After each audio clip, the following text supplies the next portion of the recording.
So praise the Lord. A very good afternoon to all of you. And thank you for coming. Praise God. Let's make a prayer. Loving Father, we thank you, we praise you. Lord,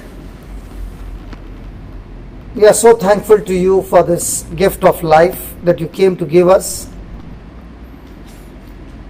And as we are here in your presence, Lord, minister to each one of us. Speak to each one of us in our spirit. O Spirit of God, only you can give us the faith. Only you can give us the confidence to believe. As we open our hearts to receive your word, O Lord, speak to us. Make this preaching and teaching absolutely easy to understand. Help us to know the truth. Because you said when your word abides in us, we shall know the truth, and the truth shall set us free. We thank you, we praise you.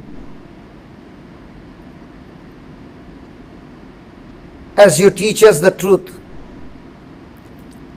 our lives will never ever be the same again. In Jesus' name we pray. Amen. Praise God. So today we are going to study about finding the place. What are we going to study? Finding the place. Did you find this place? Was it easy? Good. So we are going to find the place that God has for us. Amen. So let's go to Hebrews chapter 11 and verse number 8. Hebrews 11 and verse number 8. Are we ready? By faith, Abraham, when he was called to go out into a place which he should after receive for an inheritance, obeyed, and he went out not knowing where he went. And he went out not knowing where he went. Praise God. How many of us would like to go to a place where you don't have an address? Hello? Most of you have left India and come to UK. Why did you leave India? Because it's very hot there. Very good. Hello? Did you leave India and you came to this place? What for? To work. So there was no job in India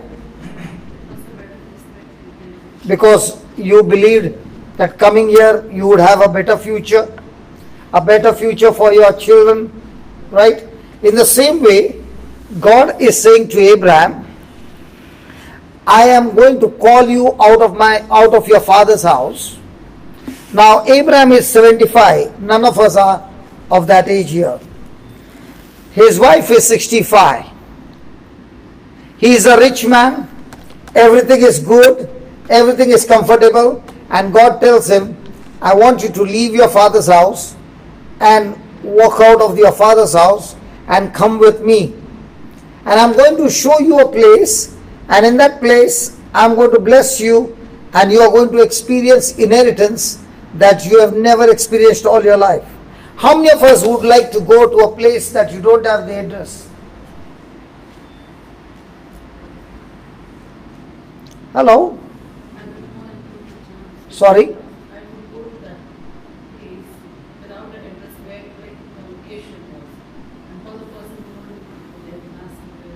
But when God called him, he did not give him any address.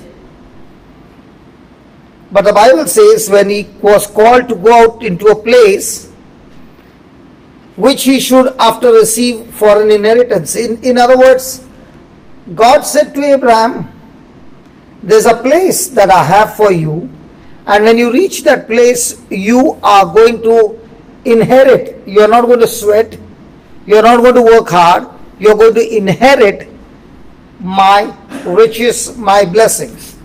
And the Bible says Abraham obeyed. Now, when Abraham stepped out of his father's house and he moved in that direction, was Abraham blessed tremendously by God? So just as God spoke to Abraham, that same God has spoken to each one of us, and He's saying to each one of us, there's a place for each one of us, that when we reach that place, there's going to be a great inheritance. So isn't that a good news?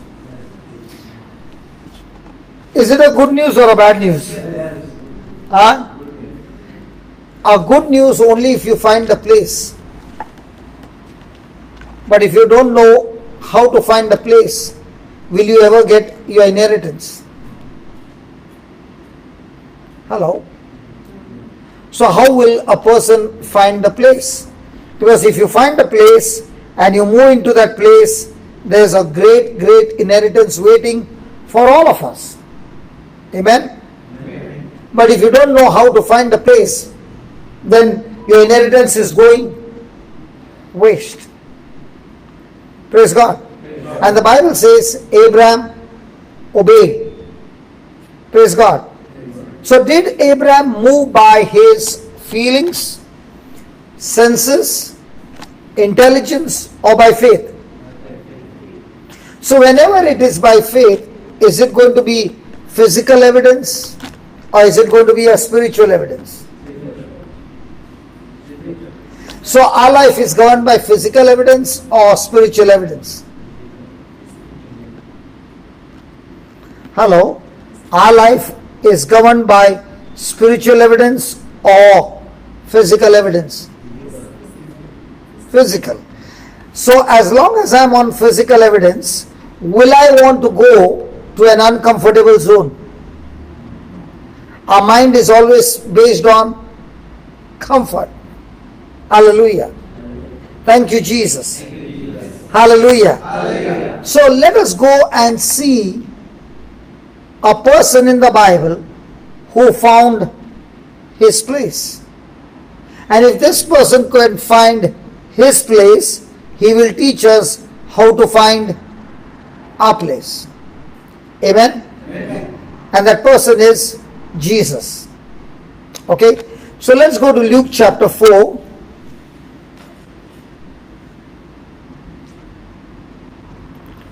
And let's start with verse number 16.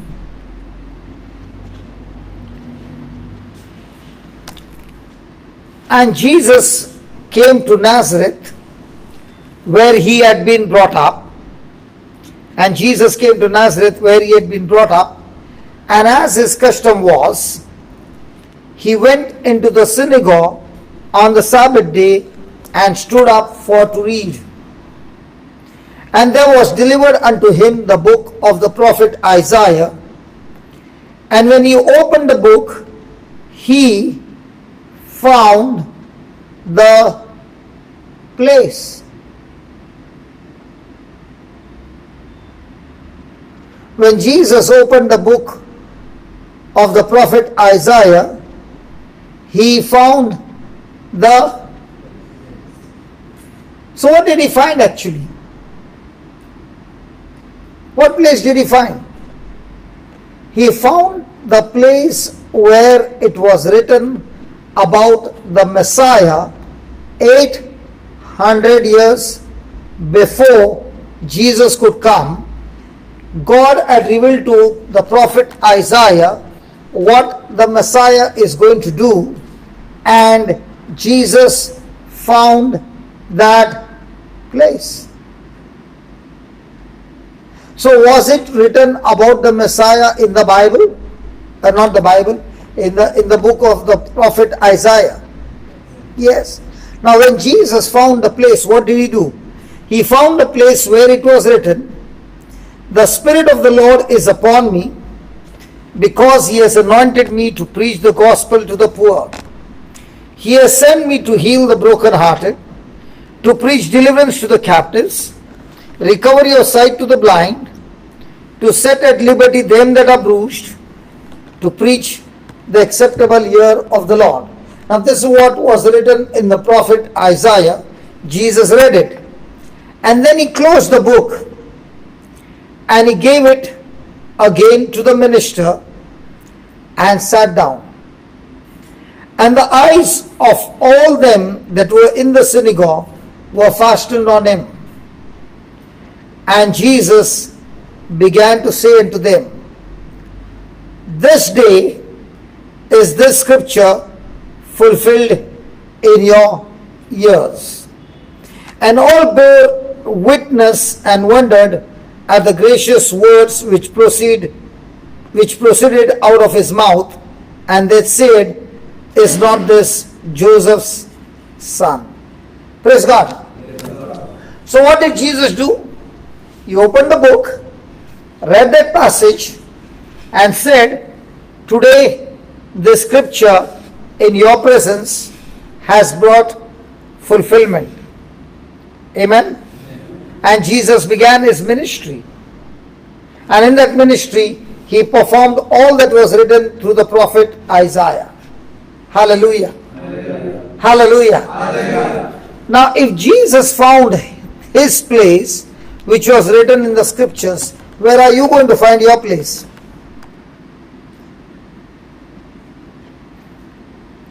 Hello, where are you going to find your place?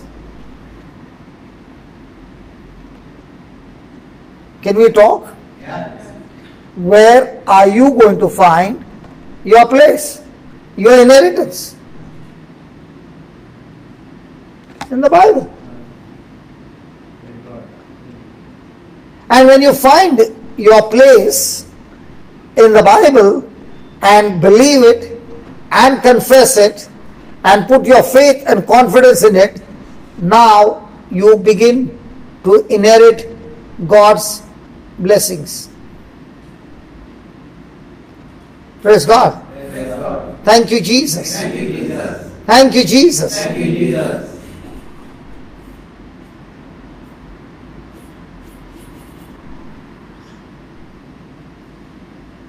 Jesus began his public ministry by taking the scripture. Now, in my life, it's been now 23 years. Somebody came and told me in those days that the Bible is like a bag of seeds. Whatever seed you take, it will bring forth the harvest. If you take the promise of God on healing, it will bring healing. If you take the promise of God on forgiveness, it will bring forgiveness. You take the scripture on anointing, it will bring. So when this was told to me, it was like I am finding a place what is written about me. So I said, Lord Jesus, if this is what your word says in Luke chapter 4 verse 18 and 19, every one of your promises are also yes and a yes and a yes to all of us who are in Christ Jesus. So I took this scripture and I began to say the same scripture, saying, I also have found the place of my inheritance where God, through his Son Jesus, has given me a gift called the Holy Spirit. I did not earn him, but God, out of his love, has given me this Holy Spirit. And he has given me this Holy Spirit for what?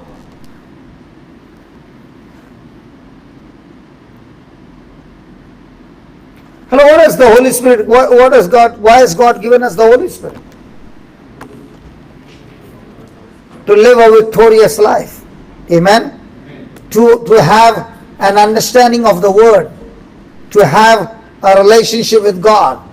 So when God gave me and gave us the Holy Spirit, He has called each one of us to go and preach the gospel to the poor. Praise God. Hallelujah. Hallelujah. He has sent us to go and release the captives. He has sent us to declare sight to the blind. He has sent us to declare and set people in depression, oppression, suicidal free. He has sent us to declare God's favor. Praise God. Praise God. And I began to repeat this scripture, believing by faith, over and over again.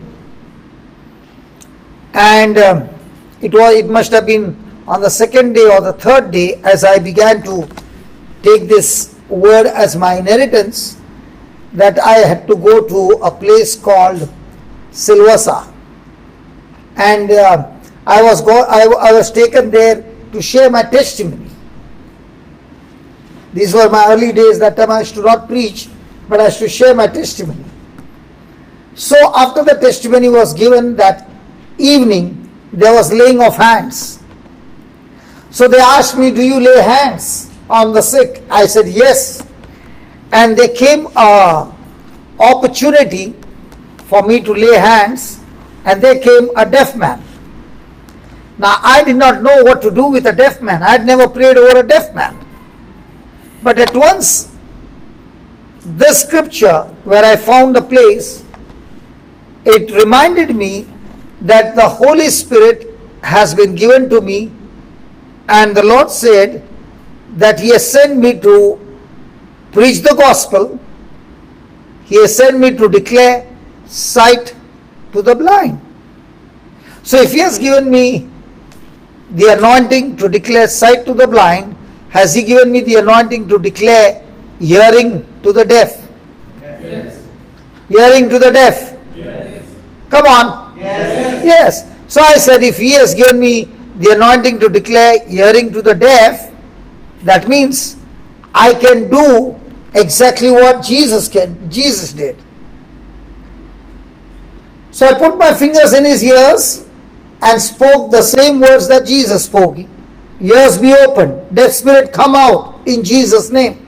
And then I began to look at him, because I did not know what is going to happen. And then I asked him, can he hear me? He said, yes, he can hear me. He was born deaf and he began to hear. So when I heard that he could hear, I began to jump, I began to scream, and people thought I was the one who got healed. Hallelujah. Hallelujah. So for me, it was very, very difficult to understand, because I was just a few months old in the Lord, a person who has been in gang fights, who has been living a bad life in the club life and all that, and these hands which were used for pleasure of sin, these hands which were used for the wrong things, and how can God open deaf ears with these hands? And in those days we used to have the STD booth, you remember? At 9 o'clock the prices would go low. Yes. And after 10 o'clock it would become even low.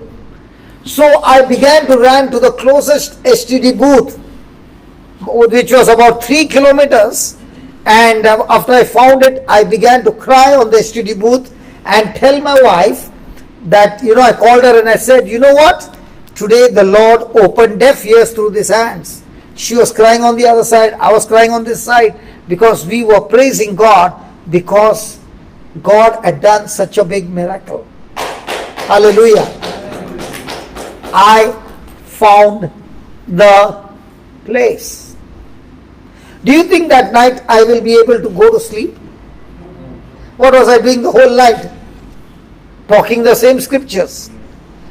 In 3 days in that retreat, there were about 12 or 13 people healed of deaf ears. Hallelujah. Now, it's the same promise for every one of us. So is this place for every one of us? Do you have to earn it, or is it your inheritance? But do we receive it as our inheritance, or do we like to earn it? Tell me one thing, in our relationship with God, do we all the time think about what we are doing for Jesus or what Jesus has done for us?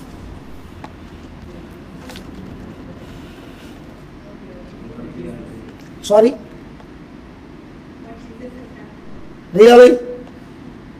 Are you trying to pray a lot so that you can get something from God? All the time. All the time? Now, is it right or wrong? Because we cannot earn anything from God, because God has finished it on the cross for us. Hallelujah. Hallelujah. Thank you, Jesus. He has finished us finished everything for us on the cross. Amen. Amen. And therefore, we cannot earn it, but we can receive it as a gift from God. Hallelujah. Hallelujah. Hello, the class is going on. Please, the class is going on. Hallelujah. Where was I? What was I saying?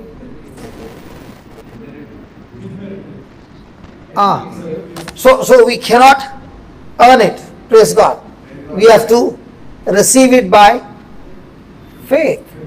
So please understand, everything that God has for us can be inherited by each one of us by believing. Now, do we have hands? Are you all a Christian? Yes. And do you have hands? Yes. Now, according to the word of God, are your hands anointed to heal the sick? Yes. To cast out demons? Yes. But do we believe it? No. And that's why we are able to inherit it? No. Because in our mind it is, this power is given to only few Christians, only to few preachers, but not to everybody. That's the biggest lie. Because in God's kingdom, when you get born again and the Spirit of God came into you, the Bible says, for everybody, the promise of God is the same. None of you look to be happy. Hello? Because I was not told that all these promises are for every one of us. I thought it was given to only a few. Hallelujah. Hallelujah. Thank you, Jesus. Thank you, Jesus. But when I realized that this promise is for everybody, and a person can receive this promise by believing. In those days, I would get up at 3 o'clock thinking that if you get up at 3 o'clock and you pray, God will be very happy. Because at 3 o'clock, everybody is sleeping, so the lines don't come engage. The lines are open. If a person has got this attitude, I'm getting up at 3 o'clock so that at 3 o'clock I will get more mercy and more blessings from God, that's the biggest lie. God loves me not based on what I do. God loves me based on His love for me unconditionally. Hallelujah. Hallelujah. Every one of God's promises has to be inherited, not earned. Hallelujah. Hallelujah. And that becomes a battle for all of us, because we have been trained that you have to pray for so many hours and then God will answer you. Hallelujah. Hallelujah. We receive everything of God through Jesus by faith. Hallelujah. Hallelujah. So the white book that we distribute to you, is it a prayer book or is it a book to find the place? And once you have the place, do you receive it by faith or by your works? But most of the time, do we receive it by faith or by works? Because when you receive by faith, then the first thing you will do is step out in faith and go and look out for opportunities of people who are in trouble, introduce to them Jesus, hold their hand, make a simple prayer, and pass on the inheritance to others by preaching the gospel. Hallelujah. Hallelujah. So is it very easy? Yes. But have we made it very complicated? Hello? Yes. We have made it very complicated by our unbelief. Amen? Amen. Thank you, Jesus. Thank you, Jesus. Thank you, Jesus. Thank you, Jesus. Can we just close our eyes for a moment and reflect on the promise of God, that God is saying to each one of us that He has given it all to us as an inheritance. So shall we receive it as an inheritance and talk to the Lord and tell yourself that you are anointed, you are blessed. God's anointing flows in you. He is calling you. He loves you.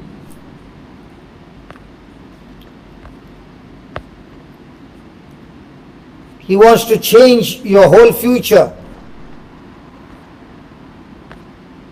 He wants you to have a relationship with Him.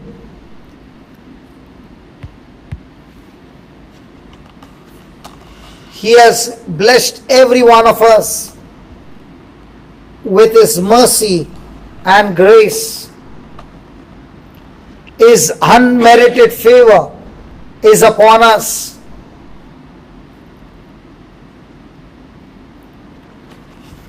The biggest enemy in our life is our own unbelief.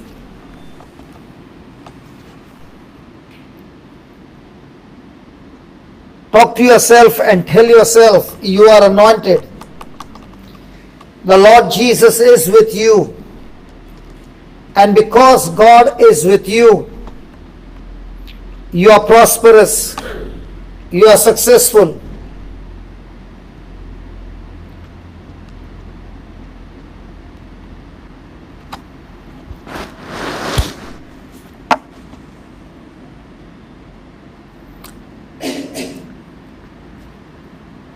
Talk to yourself and tell yourself, from now on, I receive every promise of God as my inheritance. I receive it by faith in the finished works of Jesus.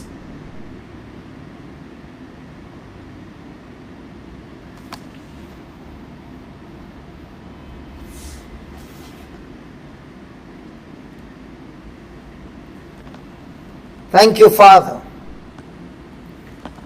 Thank you, Jesus. Thank you, Holy Spirit. Amen. Amen. Amen. Hallelujah. Hallelujah. So now we have a choice. Now we have a choice. Am I going to live my life depending on my achievements, my works, my talents, my strength, or live this life totally and completely depending on Jesus? The frustration begins when we are controlled by our own efforts. Hallelujah. But when the person begins to rely on Jesus, that's the time he begins to experience the supernatural power of God. Let me give you an example. Did Jesus say, I have come to serve and not to be served? Or did he say, I have come to be served? He has come to serve or to be served? Praise God. Which one do we like? To be served or to serve? And Jesus came to? So how many of us over here want to serve Jesus?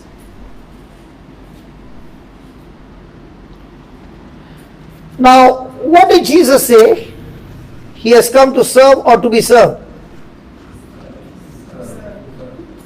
And what are you saying? Hey, hold on. Can we talk? Jesus said he has come to serve and not to be served. Praise God. And I asked you, how many of you want to serve Jesus? What did you say? Now, is Jesus saying that he wants your service, or is Jesus saying that he wants to serve you? Now, did he say to you or did he say to the disciples?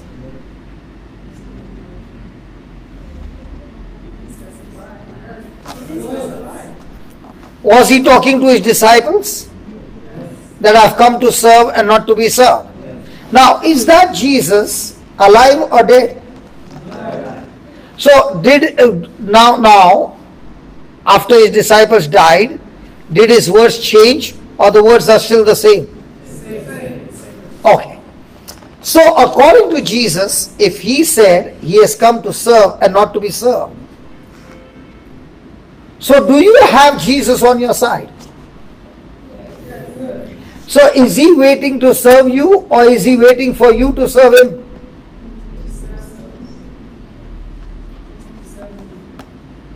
So, if Jesus is supposed to serve you, are you supposed to be in fear or are you supposed to be excited?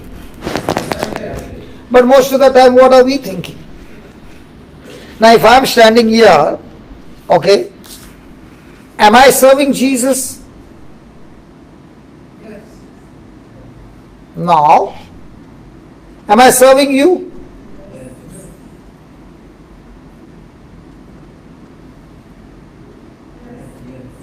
Okay, let's say I am serving you. But according to the word of God, am I serving you? Or Jesus in me is serving you? See, if I am serving you, then I am sweating. I am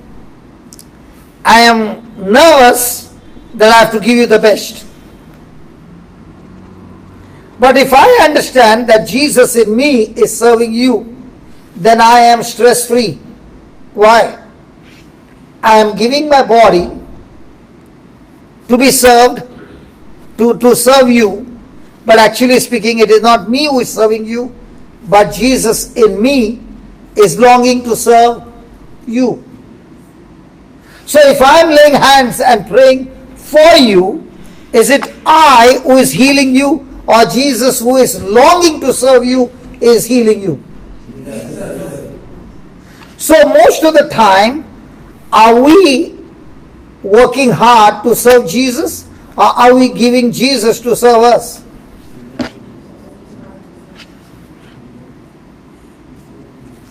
Hello? We are working hard to serve Jesus. But is the Bible saying that we are supposed to work hard to serve Jesus, or Jesus is serving us? And how will Jesus serve us? He will serve us through his word. So the word is Jesus. When I believe his word who is alive and active and powerful will work in me, around me, through me, and change things all around me. Are you understanding? So the day you understand that Jesus is always available to serve you, if you give him an opportunity, then will you be living a normal life or a supernatural life? But do we give Jesus an opportunity? Because most of the time we want to achieve things with our own strength. And that's the time comes frustration. But a person who believes in the Word of God, he is moved by the Word of God, he is led by the Word of God, and now he finds the supernatural power of God manifesting in his life all the time. Now my hands are not anointed because I sat down for 2 hours in the morning to pray. My hands are anointed because he said my hands are anointed. I can heal the sick because he said I can heal the sick. I can cast out demons because he said I can cast out demons. So what's my job? My job is to speak his word. What is his job? To cast the demons. What is his job? To heal the sick. What is his job? To perform that miracle. Are you understanding? Praise the Lord. Hallelujah. Hallelujah. Thank you, Jesus. Thank you, Jesus. Anybody married here? How many years married? Indeed. 18. Is that your spouse? Yes. Okay, I want you to go back 18 years back, and let's say you were in this place and you just got married. Now when you got married, was there any physical change in you? Was there any physical change in her? So how do you know you are married?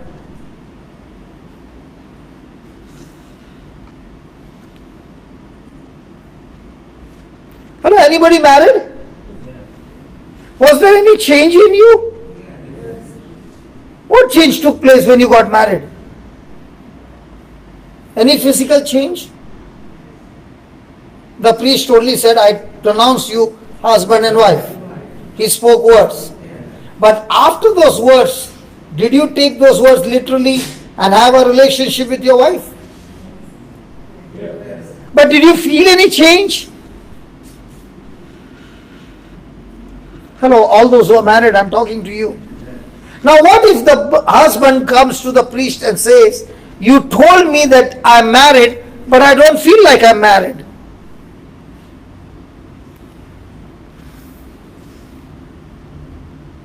Do you take those words and believe those words and then move into action and start building a family? Hello? Yes. Were you engaged, brother? But that day also when you were engaged, you felt you were engaged. But did you feel you were married? So when you were engaged, would you take your fiancé and have a physical relationship? No. But the moment the priest said you're married, now what happened? You moved into action. Even whether you feel it or not, you took the corresponding action. In the same way, when you read the Bible, whether you feel it or not, when you take the corresponding action, that believing is what is going to bring result. Are you following? Yes. Praise God. Praise God. Hallelujah. Hallelujah. Thank you, Jesus. Thank you, Jesus. So, are you now going to take the corresponding action depending on your merits? Are you going to take the corresponding action depending on what he said? So most of the time it is about what he said, what Jesus said, or what somebody said.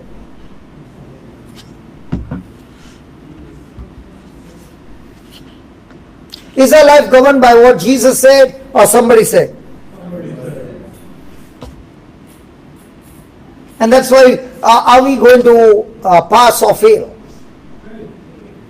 You know, I was talking to Brother Arun and I said, when the word of God is preached and that preaching has got truth, you don't need to scream, you don't need to shout, you need to only understand the truth and there is supernatural breakthrough. But if a person is preaching and there is no truth, then there is no power, there is no anointing, there is no grace. Now the person is screaming, shouting, shaking, and there is nothing happening. That's why Jesus said, the truth shall, and when will the truth set you free? When his word abides in you. In other words, when his word becomes one with you. When his word begins to rule in you. And that word will teach you the right knowledge.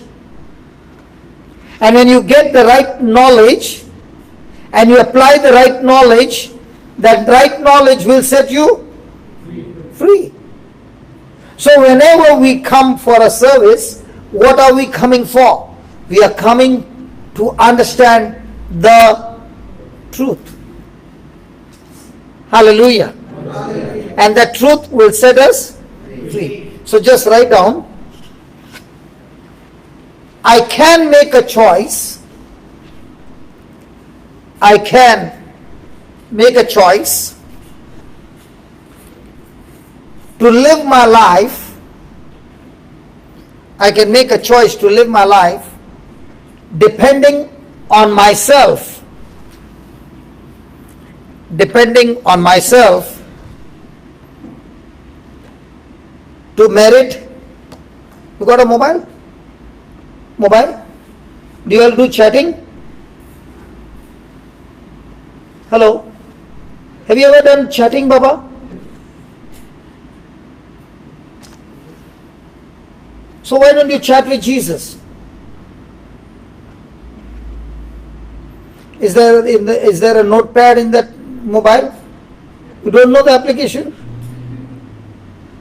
The youth know better than me. So, depending on myself to merit, earn, accomplish,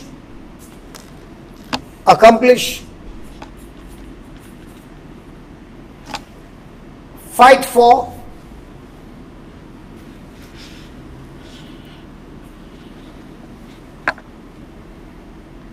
accumulate wealth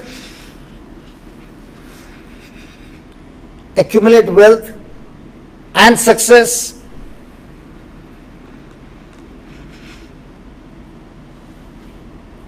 according to the world,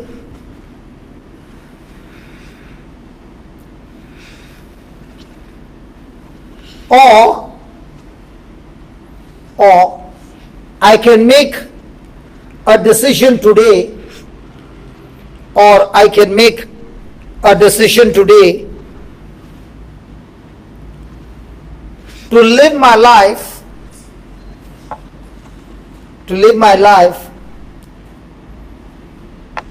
depending wholly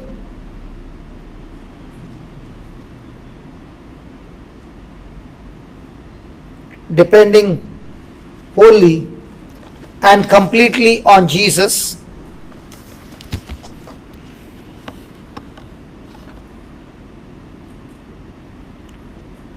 Completely on Jesus, His merits and His accomplishment, His merit and His accomplishment on the cross,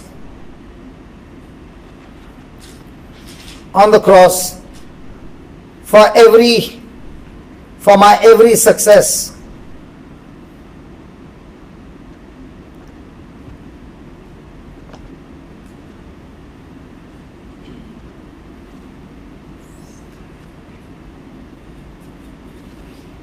Praise God. Hallelujah. So every day the question is the same. Whom am I depending on? Myself or Jesus? Am I fighting my battles on my own, or am I allowing the mighty God, the Creator, to fight the battles for me? Praise God. I can make my choice of faith, and I can make my choice of fear. If I make my choice of faith, then it's always going to depend on spiritual evidence and not physical evidence. But when it's going to be my own effort, then it's all going to be on physical evidence and not spiritual evidence. Praise God. Thank you, Jesus. Thank you, Jesus. Hallelujah. Hallelujah. So when a person is carrying the burden on himself, is he all the time stressed out? Is he all the time worried? Is he all the time anxious? Now, is the Bible saying, rejoice in the spouse always? And again, I say, rejoice. Anybody married? Your happiness is depending on what? When the spouse is happy, all my sisters, if the spouse mood is good, then everything is good. Hallelujah. Just 1 minute.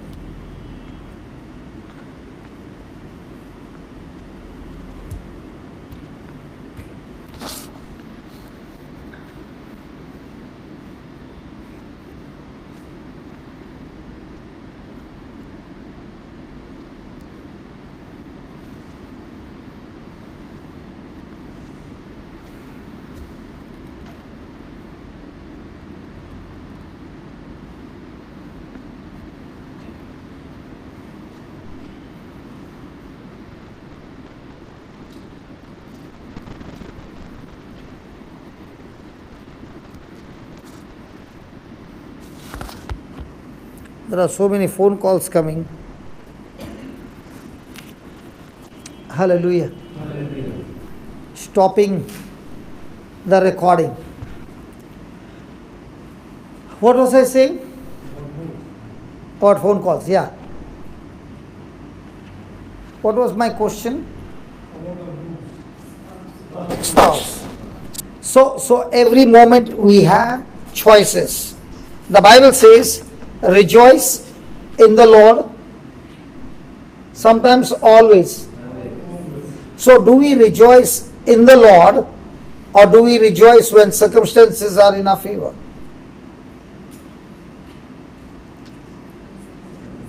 No, let's take that. Rejoice in the Lord always, and again I say rejoice. Now, is the Bible saying, is Jesus saying that He will never leave us nor forsake us? But do we believe that? Did He say He is with us till the end of time? Yes. Is the Bible saying He came to save the people? Did He say He has come to serve? Is He saying He is your healer? Is He saying He is your deliverer? If I believe all these things, then will I be full of burden? Why I am full of burden? Why I am full of stress? Why I am full of worry? Why I am full of fear? Because I do not believe in Him. It is my unbelief that is causing stress. But if I only have to believe that Jesus is with me, then the Bible is full of testimonies. Wherever the Lord was with the Israelites, they always had victory. They always had supernatural results. And the Bible says that Jesus is with us. That means God is with us. And if I believe that God is with me, then my mind is at rest. Have you ever become restless in your mind? When are you restless? When you are focused on the promise, or when you are focused on your problem? So as long as you are focused on your problem, are you working on your own efforts, or allowing Jesus to work for you? So are you going to win, or are you going to lose? So how are you going to change your losing battle into a supernatural victory? By believing in Jesus, by believing in His Word. And that's the choice that we need to do every day, every moment, by relying on Jesus. Hallelujah. Thank you, Jesus. And if I believe that Jesus is with me, That means, is His presence with me? Yes. So is the Bible saying that in God's presence mountains melt like wax? But can I feel His presence? No. But is His presence with me all the time? So is Jesus with me? Yes. But am I with Jesus? I don't know. Hallelujah. Thank you, Jesus. So, if a person is depending on Jesus, he is believing that Jesus is with him every moment, will his life be a supernatural life? Will his life be full of success? Will his life have results? Will his life be full of prosperity and good health? So where's the problem? Jesus is not healing me, or am I having unbelief to believe He is with me? So my battle is to get something from God, or my battle is to fight against my unbelief. And most of the time our prayers are what? God heal me, God bless me, God do this for me, God do that for me. Praise God. Is God going to do it for you? No. He has already done for me. How do you know He has already done for you? Because it's given in the scriptures. So what's my job now? To believe what He has already done for me through the scriptures. Praise God. Hallelujah. So write down.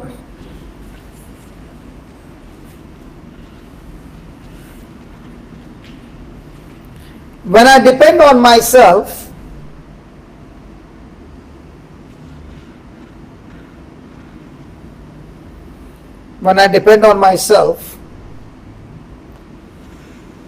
I carry all the stress, all the burden,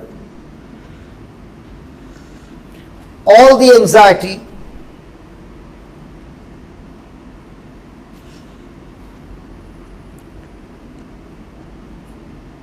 that my circumstances bring against me.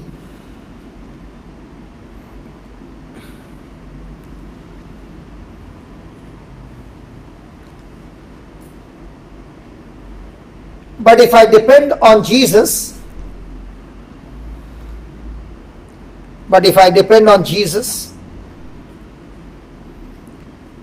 for every success in life,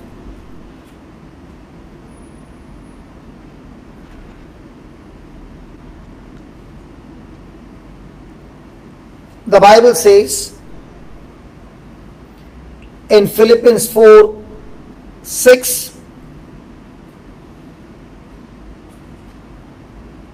do not be anxious,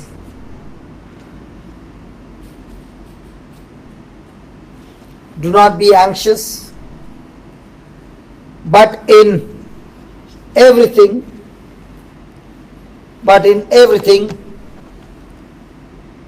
by prayer and supplication,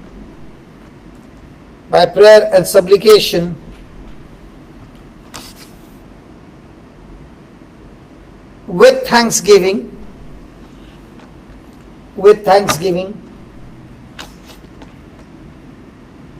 let your request be made known to all. Let your request be made known to God.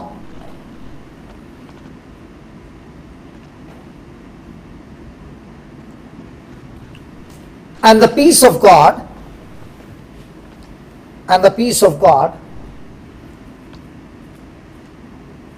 that surpasses all understanding,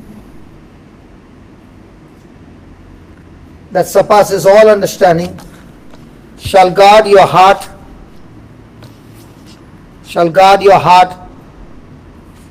and mind through Christ Jesus.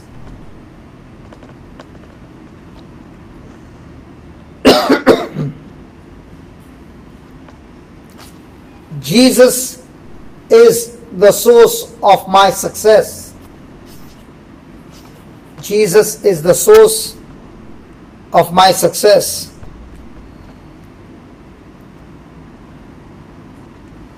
There is no stress.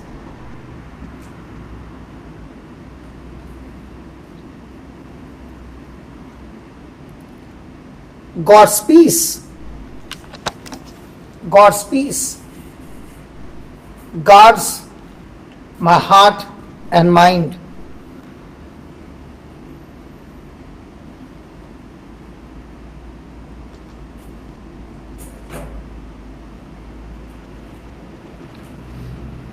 God's peace is a powerful fortress.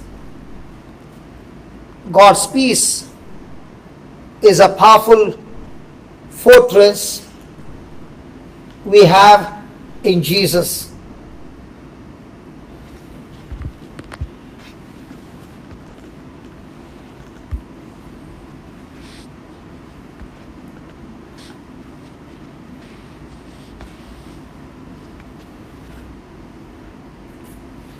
Praise God. Now, a person who believes in Jesus, he will have what? Peace. Praise God. Now, what is that peace? That peace will guard your heart and your mind. Will the enemy be able to get through you? No. Praise God. So, how does a person experience peace?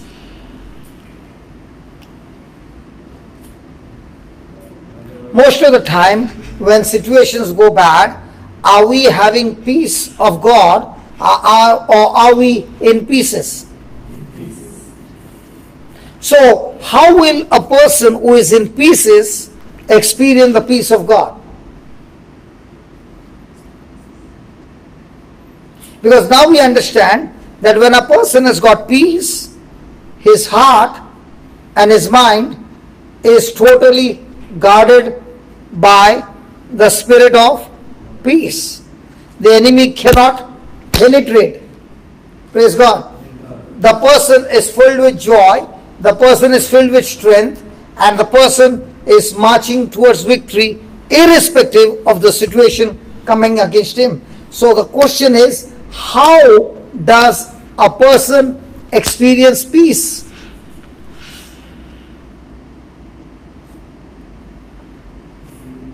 Yeah. Okay, open your Bible to Isaiah 26 verse 3. Isaiah 26 verse 3. Somebody read it for me, please.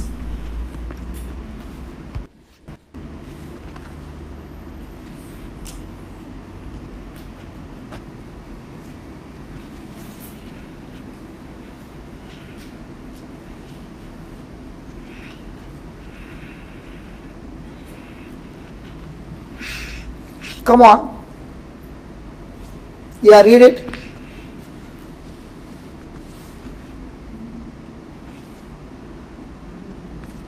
Those of steadfast mind will keep in peace. In peace because they trust in you.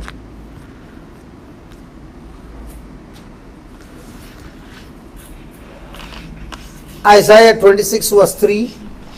You will keep him in perfect peace. You will keep him in perfect peace, whose mind is stayed on God.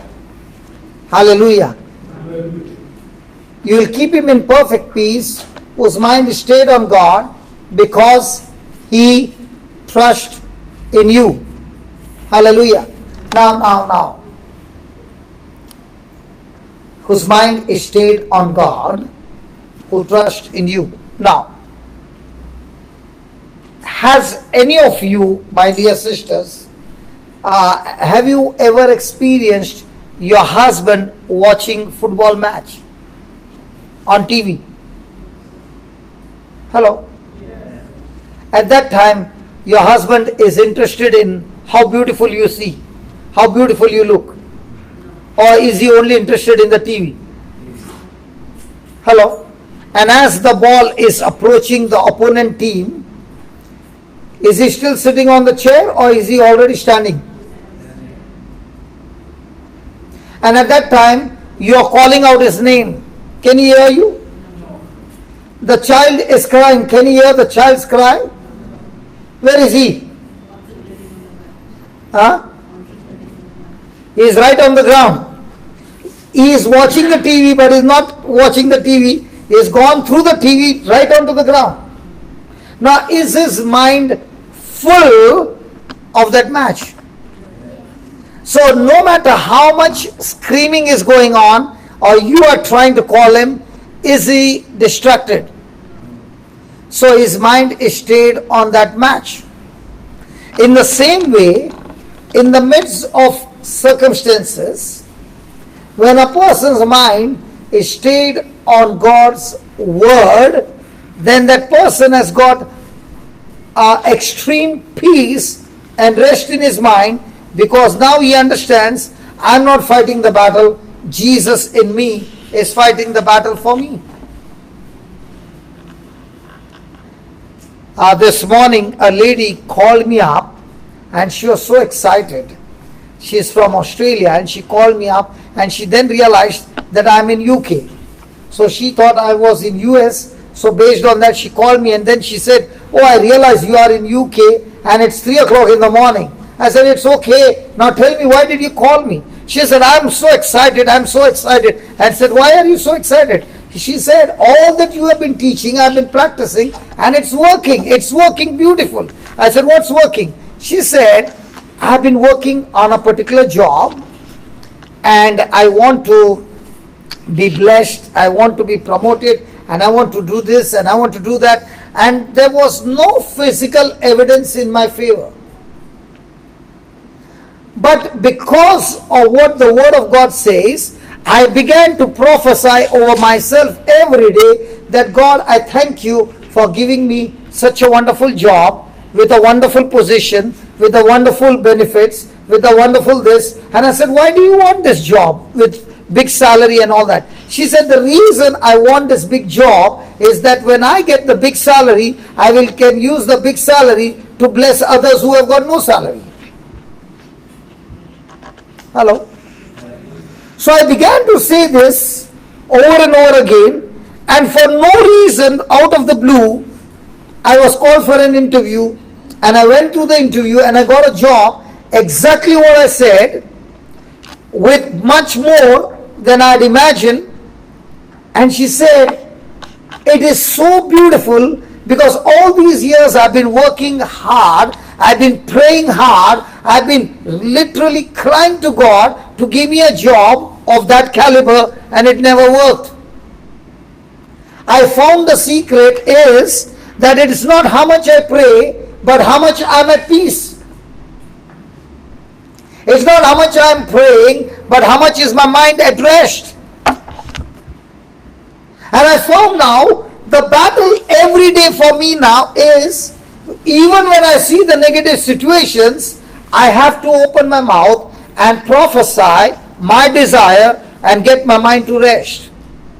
And from the time I've been practicing that, I'm now finding Christian life is so supernatural, because now it's no longer me, but Christ who is working for me.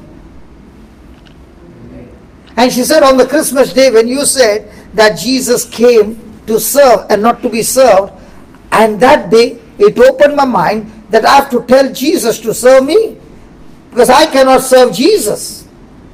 I'm not fit to serve him. He is the creator and he is the one who is serving me. And all that he's saying is, can you just rest in me? Are you with me? And she said, now what I'm doing is, I'm teaching others with my testimony. And there's another lady who was going through a crisis, and I began to talk to her, and I said how your mind should stay on the Lord, and then you will receive that rest. Once you are on rest, the manifestation is guaranteed. Because now you are not fighting, the Lord is fighting for you. Hallelujah. Hallelujah. And she said, I now begin to change situations in my house, situations in relationship, And it's all supernatural because I begin to learn to enter into His rest. So when I'm at rest, I have got the peace. And the peace of God protects my heart and my mind. And as long as that is protected, I am no longer operating in unbelief. I am continuously in belief, and belief brings supernatural. So I am teaching my senses to shut up. Because my senses are all the time picking up the bad news. Is that right? And I'm teaching my senses to look at that bad news and start prophesying the good news. Okay, you are feeling weak in your body. Is it a good news or a bad news? Hello? You are feeling extremely weak in your body. Good news or a bad news? Bad news. Now, in a situation like bad news, what is God saying? What do you do when you're feeling weak? Say I'm strong. Huh? Say I'm strong. I'm healthy. Say, I'm strong, or pray to God to say. So now, are you prophesying? Yes, I am. So when you're prophesying, are you at rest now? Yes. So every time a negative situation comes, is it an opportunity for you to prophesy? So if you find your children are doing something wrong, is it time for you to prophesy Yes. and be at rest? When has any mama ever got frustrated?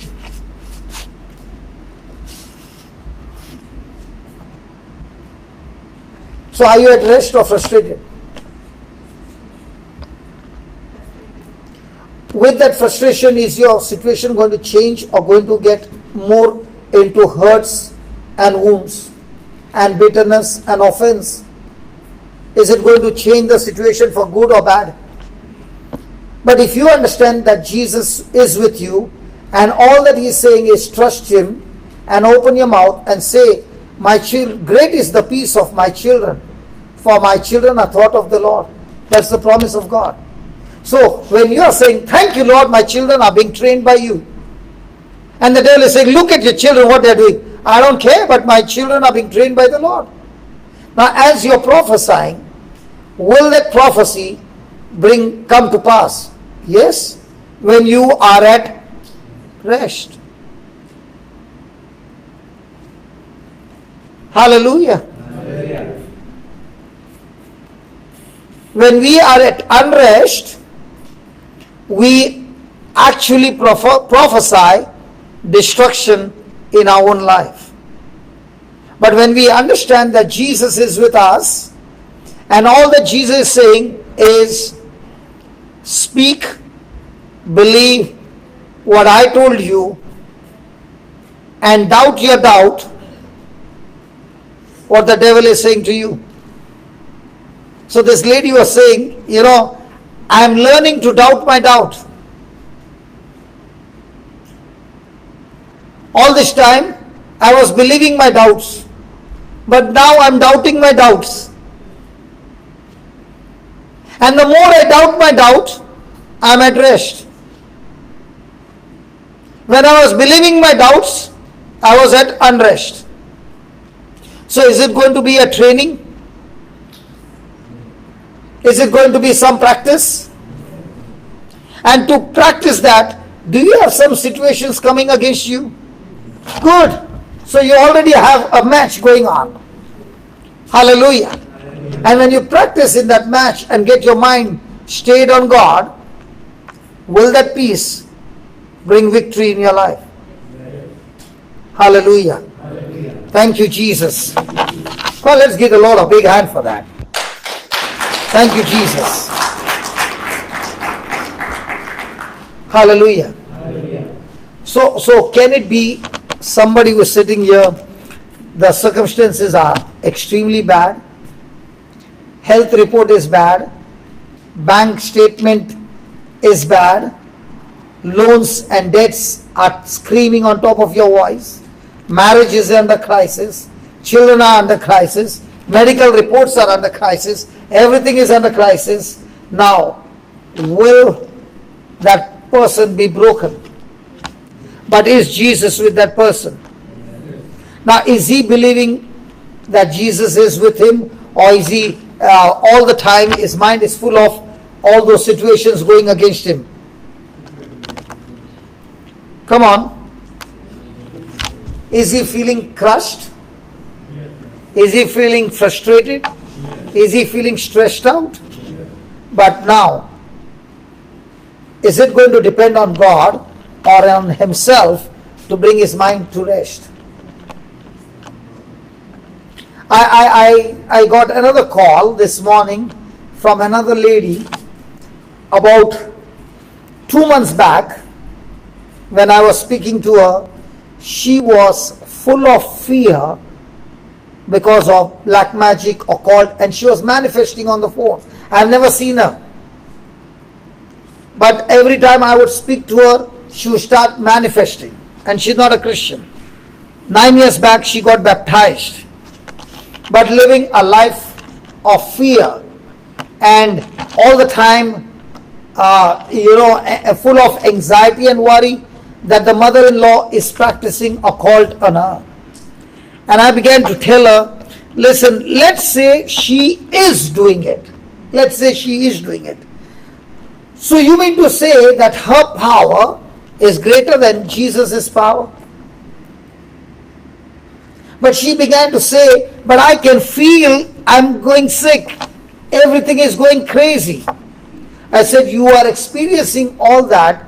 The reason is because you are believing the wrong thing. And then a journey began to listen to the word of God. And as she began to listen to the word of God, now she's saying, do you know, in these 2 months, I don't know about things changing in my favor or not. But one thing has changed. I've changed. I've become so strong in my relationship with Jesus that it doesn't matter. She said, I've become so fearless. I am no longer depending on anybody. My whole dependence is on Jesus. I said, why is it for the last 9 years it did not happen? How come it's happening now? She said, because of those 9 years, I was only worshipping Jesus with my emotions. I did not know anything of the Word of God. But now, I do not worship Jesus with my feelings and emotion. I worship Him with the Word of God. True worshippers will worship God in spirit, not with emotions, not with feelings, and with truth. Truth is the Word of God. Hallelujah. Hallelujah. Hallelujah. Hallelujah. Thank you, Jesus. Thank you, Jesus. Now, all this time was a mind full of wrong knowledge. Hello? Now, what happened in these 2 months? She got the right knowledge. So, what is the greatest enemy in our life? Our own ignorance. And when we are full of ignorance, we allow our emotions to take over our life, and now we live an extreme defeated life. But the same person starts understanding the truth, starts feeding the true knowledge of the Word of God. Now that person is not allowing his emotions to rule over, but the truth to rule over. Will that person experience Jesus in action in his life? 100%.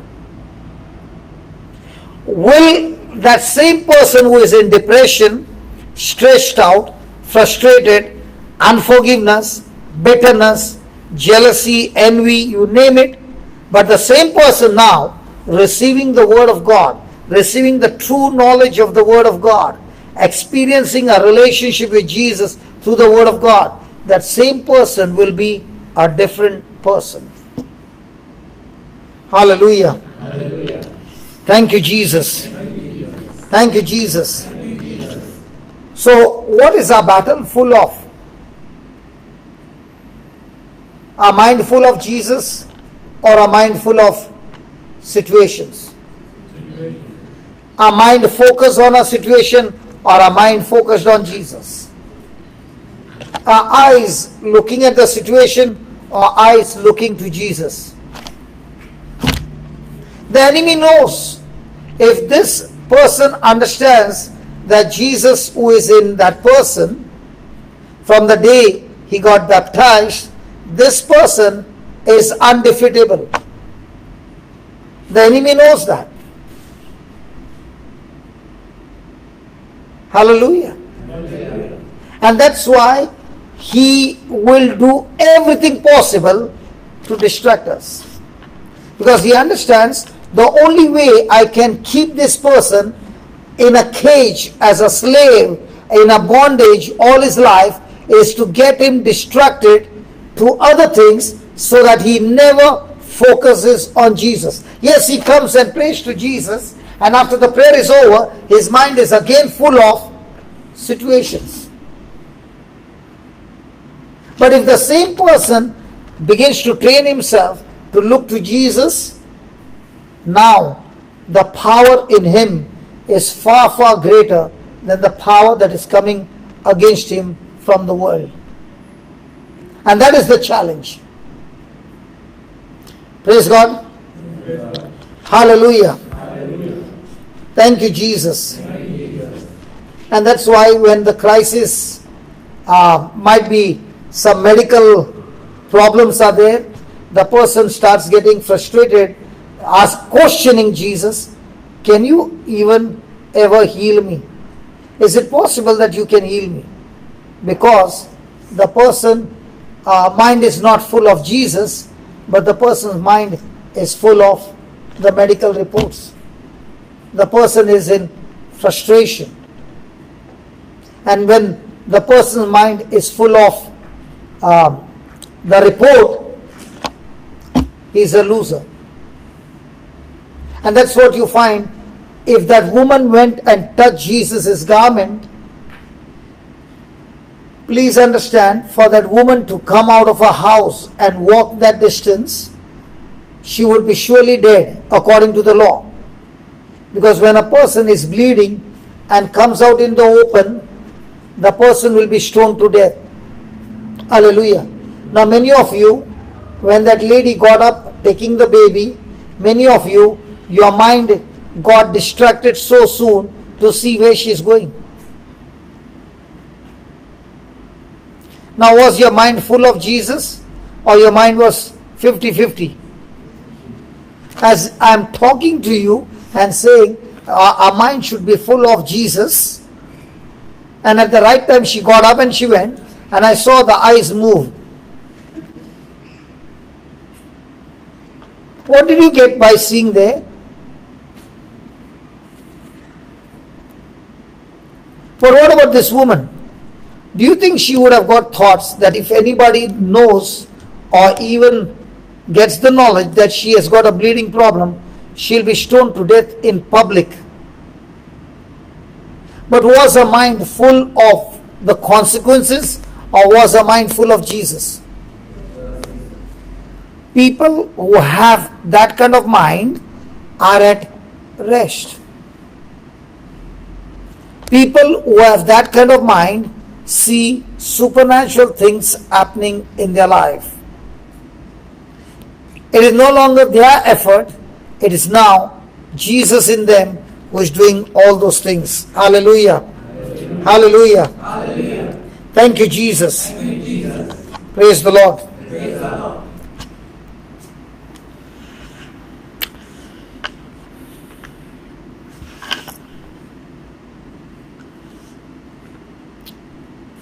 Can we just close our eyes for a moment and reflect on all that we studied? What is it that distracts me? What is it that the enemy attracts me that I move in a wrong direction? What is that pleasure that Satan offers us that we are ready to take that pleasure in exchange of Jesus?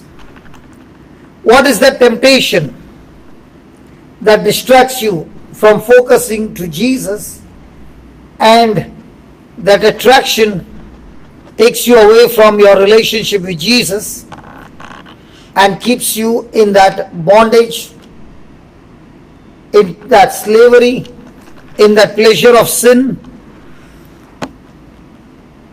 in that captivity.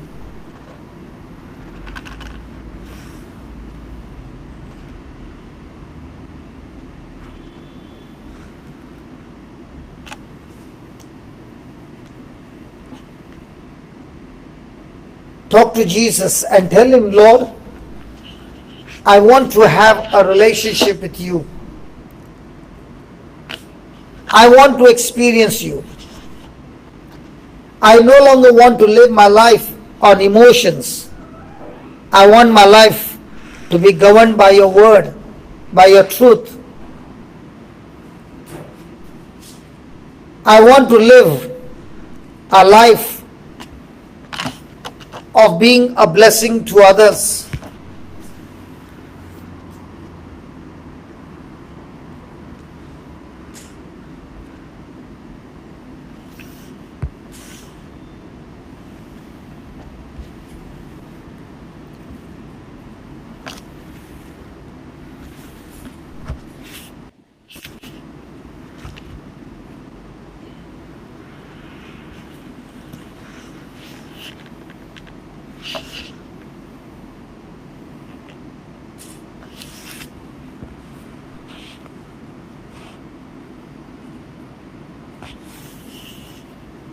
This is the time as you speak to the Lord, amazing things are happening inside of you.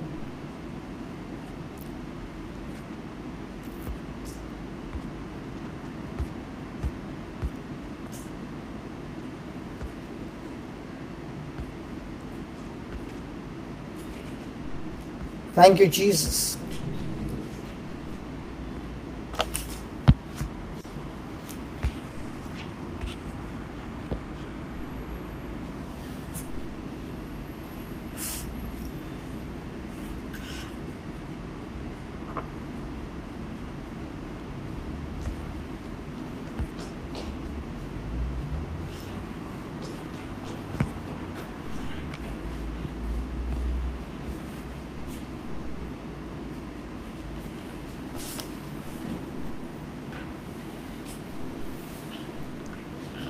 Thank you, Lord, for teaching us this truth, that when we focus on you, your word, we find our place of our inheritance.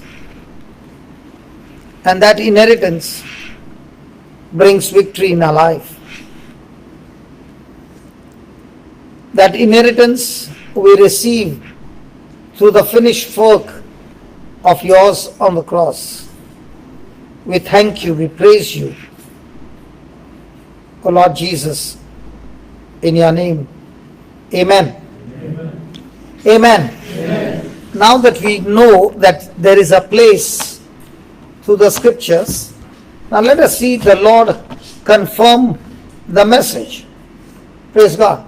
Is there anybody here who needs some healing? Some physical healing? Nobody? Yeah, what? Back. Please come. So, is there anybody who believes that God has anointed that person to heal the sick?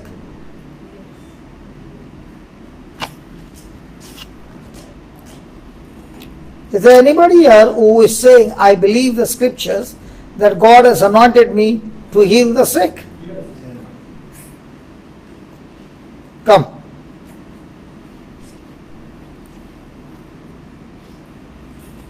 Yeah, you can come here. You will be on camera, okay? Can you just come in the frame?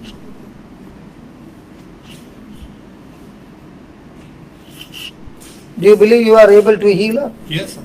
How do you know? With the word of God. You are feeling the power? Yes. You are feeling the power or you are believing? I'm believing. Okay. Go ahead. Go ahead and heal her.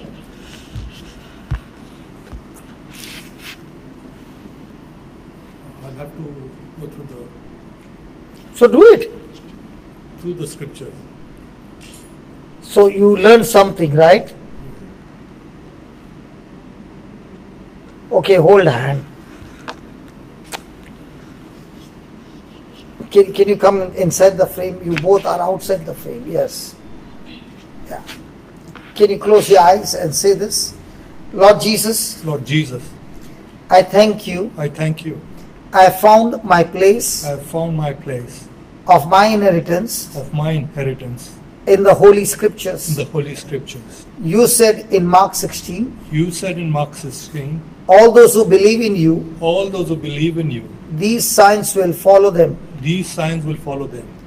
In my name, In my name, they shall cast out demons. they shall cast out demons. They shall lay hands on the sick, They shall lay hands on the sick, and the sick shall be healed. and the sick shall be healed. They shall recover. They shall recover. So, Lord Jesus, So, Lord Jesus, as I hold my as hands I hold my hand along with this sister, along with the sister, Lord Jesus, Lord Jesus, your anointing in me your anointing in me is destroying is destroying the spirit of infirmity the spirit of infirmity right from the root right from the root, and has set her free. and has set her free. In the name of In Jesus, the name of Jesus, all the bones are aligned, all the bones are aligned, all the nerves are all aligned, the nerves are aligned, and everything in her back and everything in our back is aligned, is aligned, reconstructed, reconstructed, completely restored, completely restored, and every pain has left her body. and every pain has left our body. I thank you, Lord, I thank you, Lord, for this supernatural operation, for this supernatural operation, surgery, surgery, and restoration and restoration in her back. in her back. Thank you, Lord Jesus, Thank you, Lord Jesus, for healing her for healing her completely. completely. In Jesus' In name. Jesus' name. Amen. Amen. Yeah, now check. Amen. Move your back and check. I can only move it. Yeah? I usually am able to move it. It's just that there's just pain there all the time. Okay, now is it there? Yeah. Yes. The pain is still there. Yeah. It's not gone. No. Reduced? It's hard to tell because it's always there. It's always there. Yeah. So now you close your eyes and say, thank you, Lord Jesus. Thank you, Lord Jesus. According to your word, According to your word, I believe I believe I am set free. I'm set free. I thank you, Jesus. I thank you, Jesus. I am set free. I am set free. Keep saying that. I thank you, Jesus. I am set free. I thank you, Jesus. I am set free. Very good. I thank you, Jesus. I am set free. Very good. I thank you, Jesus. I am set free. Beautiful. I thank you, Jesus. I am set free. I thank you, Jesus. I am set free. I thank you, Jesus. I am set free. I thank you, Jesus. I am set free. I thank you, Jesus. I am set free. I thank you, Jesus. I am set free. I thank you, Jesus. I am Now set check. free. Yeah, Yeah. I noticed something. Yeah. There's a difference. That's how it works. There's a difference. Yeah. Yeah. Especially in the back of my legs. So when Especially in the your back of my legs, because that was quite. so when your mind is at rest, believing, now you're no longer on your effort, it's on Jesus who is healing you. Amen. What did you say about your legs? No, I said I can feel the difference, especially in the back of my leg, because the pain normally goes from my back to the back of my leg. In fact, that's why I got up and stood up. Because That's I was why you could not sit there and you were so standing long. there. That's why I went to the Yeah, back. now you can move your leg. Yeah. Everything is gone. Yeah, it's much. I can feel a difference in the pain Yes. that I was having in the back of my leg. Yes, for sure. praise God. Praise the That's Lord. how it works. Praise the Lord. Okay? God bless you. Thank you.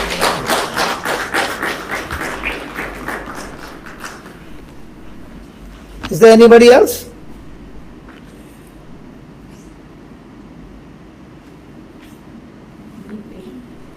Knee pain. Anybody else who wants to fix her knees? Nobody wants to help you. So sorry. Come.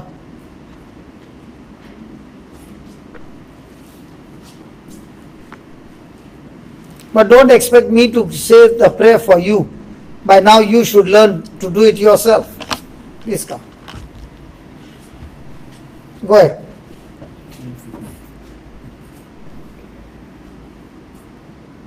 You see.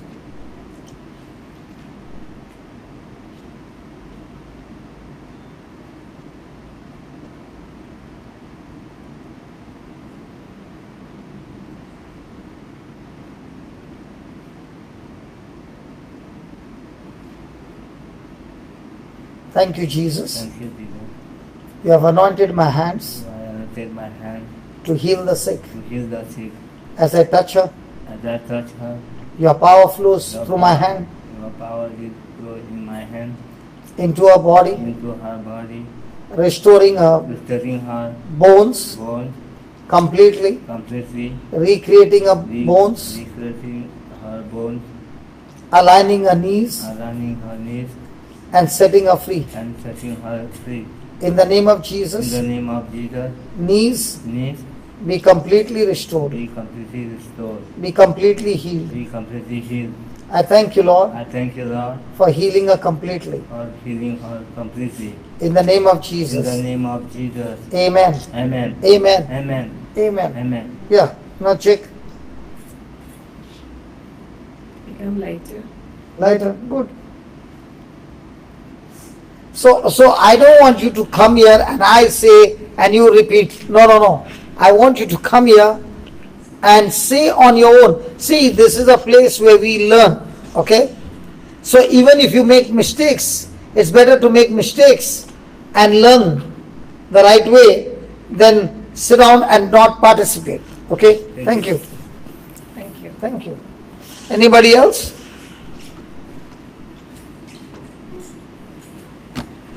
Hello, anybody else? Thank you, Jesus. Praise God.